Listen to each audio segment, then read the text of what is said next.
Today, I'm gonna show you how to screen print white ink like a pro.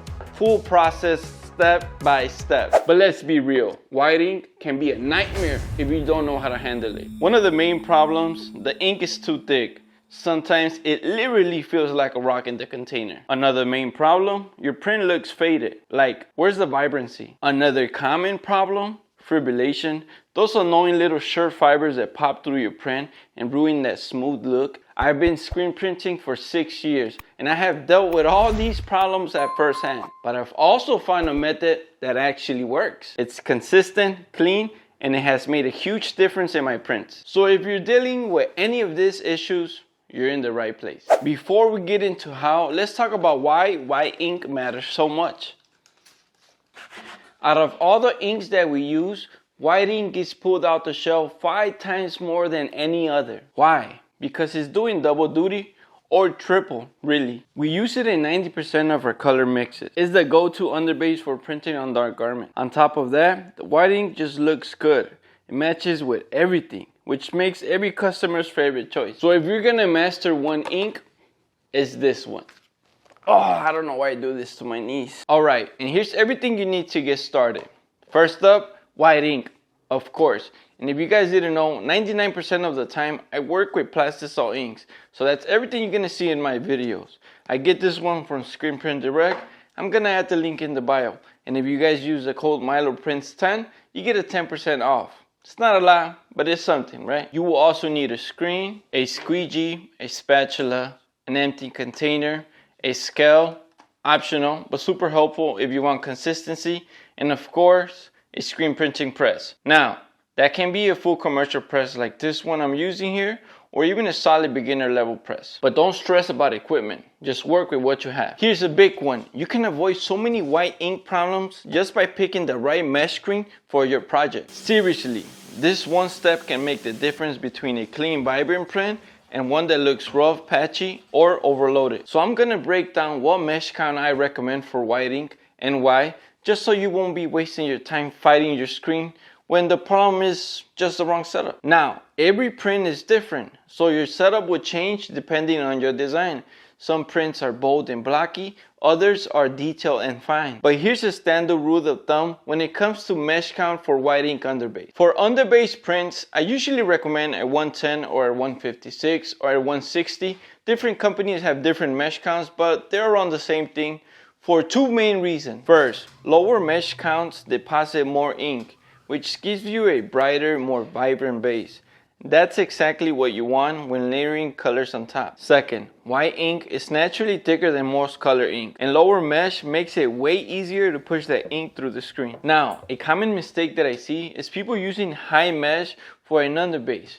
Sure, that might work if your design is very detailed, or if you're working in an automatic. But if your design is bold and blocky, a high mesh will not deposit enough ink. Your prints might end up looking faded, not fully opaque, and that can lead to fibrillation, those pesky shirt fibers showing through your ink. Long story short, match your mesh to your artwork or the print you're doing. It makes a huge difference. Trust me. And I almost forgot, this additive called Reducer, I explain exactly how it works and why this is a game changer in just a bit. The print that we're working on today is for a long-time customer. It's a very simple design, but it has a small little twist. I just said small little twist. Small little is the same thing. I'm sorry guys. Be patient with me. It's a 3-color print. It's a white underbase, a color layer, blue and red, and a highlight white, which is the same as white ink, but we just mark it as highlight white so we can distinguish it from the underbase, if that makes any sense. Now, I'm not gonna show you guys how to register a design to the press because I've already got a lot of videos on that. That's a whole different topic, but I am gonna give you guys one tip. Whenever I do gotta register a multicolored design and it has white ink, I always start with the base. It's easier for me. So I'll grab the film of the white base and I'll tape it to the platen, and all the screens get aligned to this film. Now, let's do a time lapse or a montage. Whatever. Come on, come on. Oh wait, it's this.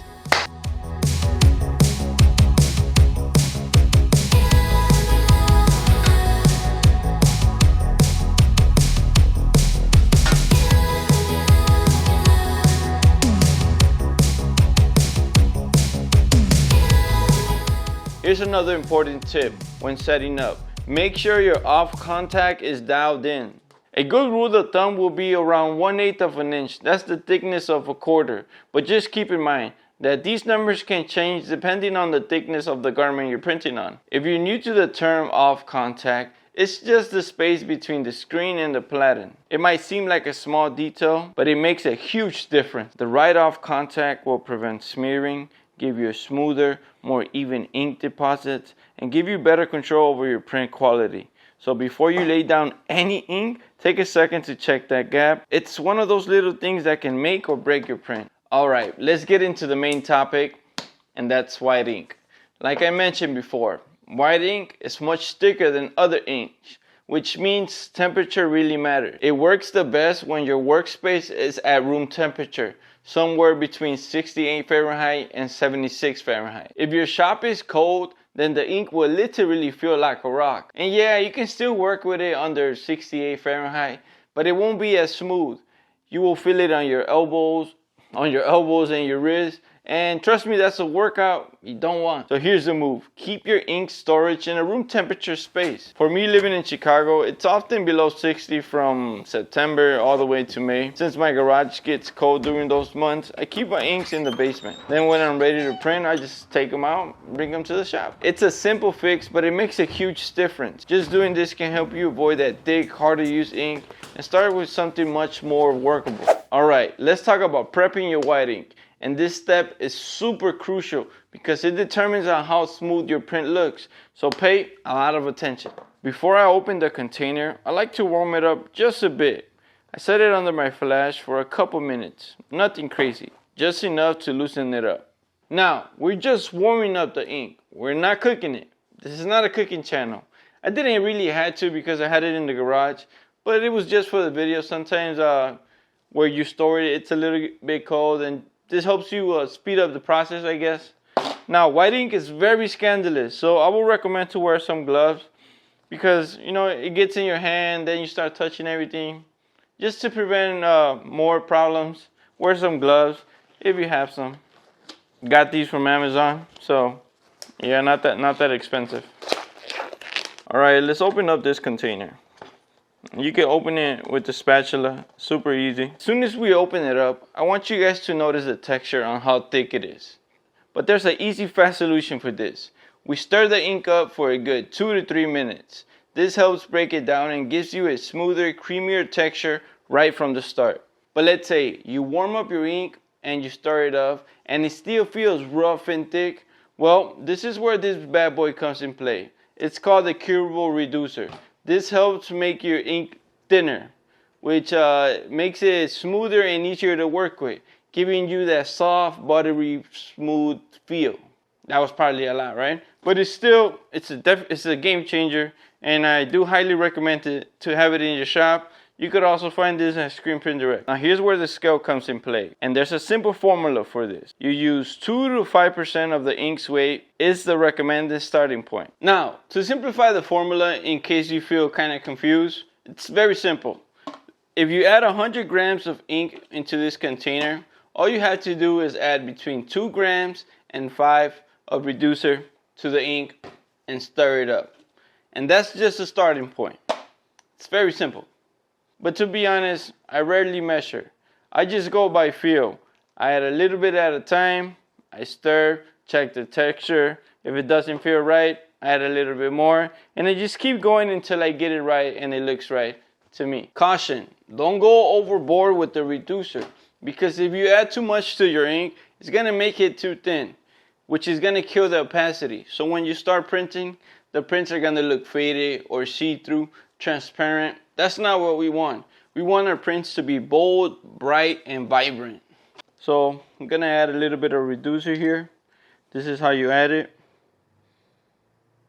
Just going based on feel, nothing crazy. That's it. And just mix. Now the reason why I didn't use this container is because I'm probably gonna finish this ink by the end of the week. I got a lot of projects with white ink. I'm not gonna dirty a container for no reason. But you guys get the idea, right? And even though the ink already came pretty prepared, pretty good, ready to work, you know, here's an extra step that I take to make sure that my prints come out nice and smooth. Look at how smooth that is. Smooth like butter. Now, this is something important to keep in mind.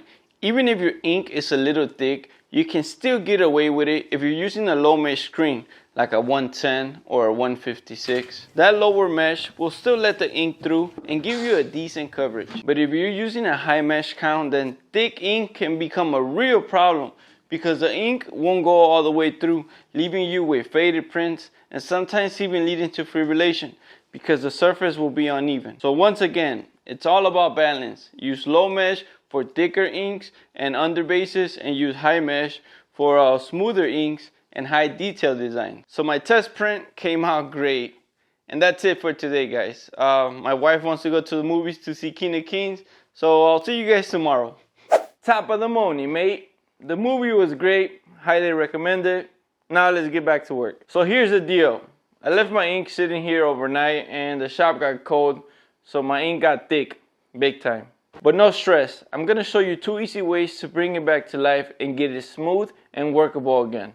The first thing you have to do, you have to warm up the shop or your workspace. I have 2 small electrical heaters and my flash dryer, and that's enough to warm up the shop.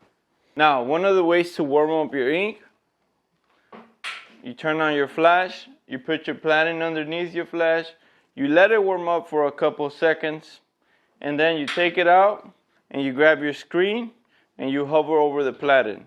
The heat of the platen will rise up and warm up your ink. You could also grab your screen and hover it over your flash, and the heat of the flash will radiate up and warm up your ink. Super simple, right?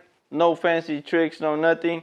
We're just using the heat that we have in the shop to warm up our ink. Okay, so I'm gonna walk you through a print just so you guys can have an idea of what we're doing.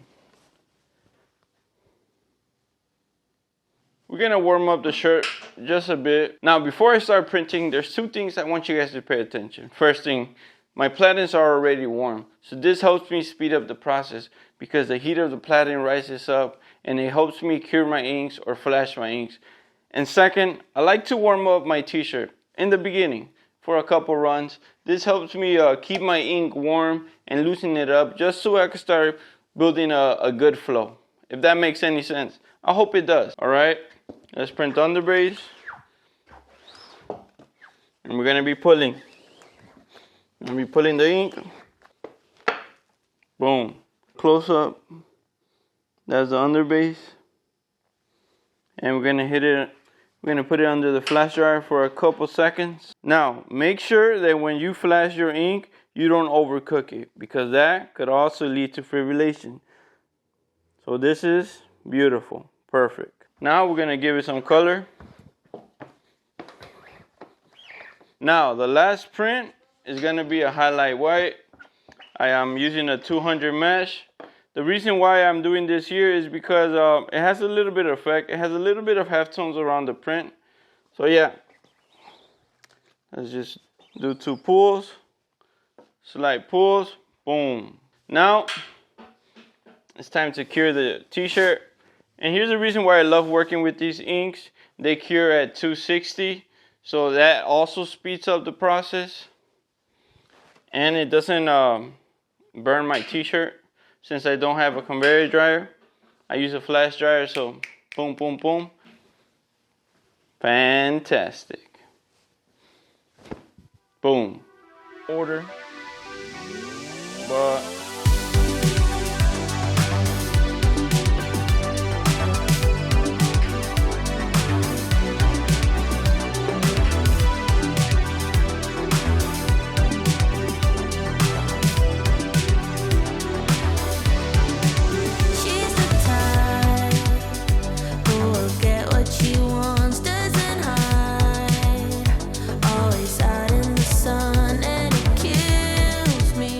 pretty easy, right? Now let's talk about a super common screen printing technique called print flash print.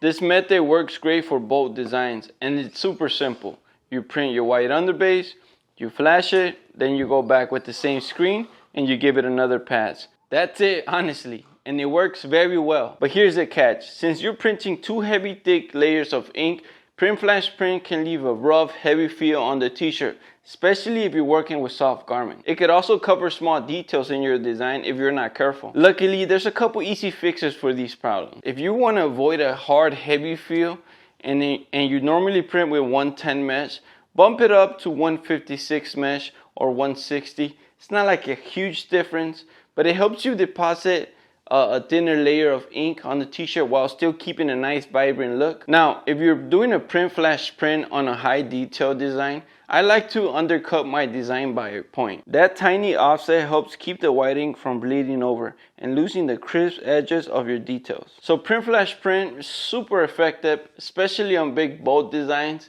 And just be aware, be mindful of the feel and the detail, and adjust your artwork and your setup accordingly. And one last tip, if you want to get the best results, you have to understand your whiting.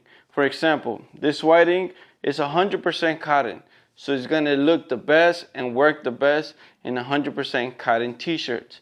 And yeah, it can still do 50-50 poly and cotton, but it will work the best in 100% cotton t-shirts. There's different whitings for different materials, different fabrics. So just pick your white ink accordingly to what you're working on. But at the end of the day, all this is really not that deep. It's not that complicated, not that hard.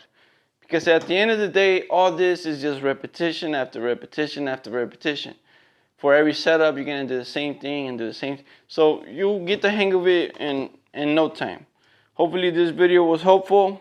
Make sure to give us a like, subscribe to the channel, drop a comment. Let me know if there's something that I missed, or if there's a tip that you want to give me and our audience, so we all can grow. And once again, thank you so much for the love and support. Have a beautiful day, and God bless you all. If you guys want to keep learning, make sure to check out one of these videos. It will guide you in the right direction. God bless you all.